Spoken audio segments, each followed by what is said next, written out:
السلام علیکم عزیز طلباء و طالبات، امید کرتی ہوں آپ سب خیر آفیت کے ساتھ ہوں گے۔ آج کا ہمارا موضوع ہے محاورہ، جسے انگلش میں کہتے ہیں ایڈیم۔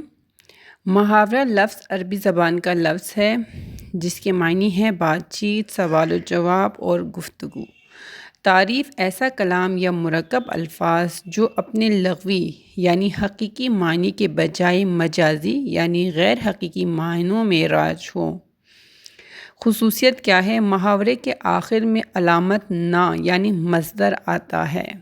مثال سے واضح کیا گیا ہے، جیسے آب آب ہونا، بہت شرمندہ ہونا، آنکھیں پھیر لینا یعنی بے مروت ہونا، 9-2-11 ہونا، بھاگ جانا۔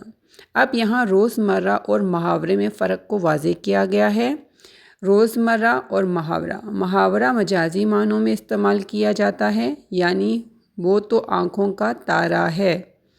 روزمرہ میں حقیقی معنوں میں بات کی جاتی ہے، جیسے وہ میرے گھر آیا، یہ روزمرہ۔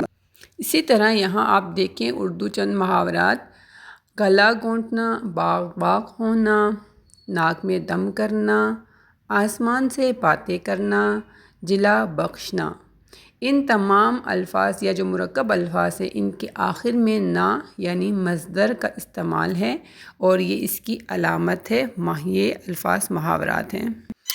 اسی طرح آپ دیکھیے گلا گھونٹنا، یعنی اس کے معنی ہے کسی چیز کو ختم کر دینا، دبا دینا یا کسی خواہش کو دبا دینا۔ جملہ دیکھیں: سخت قوانین نے آزادی اظہار کا گلا گھونٹ دیا۔ ناک میں دم کرنا یعنی بہت زیادہ تنگ کرنا۔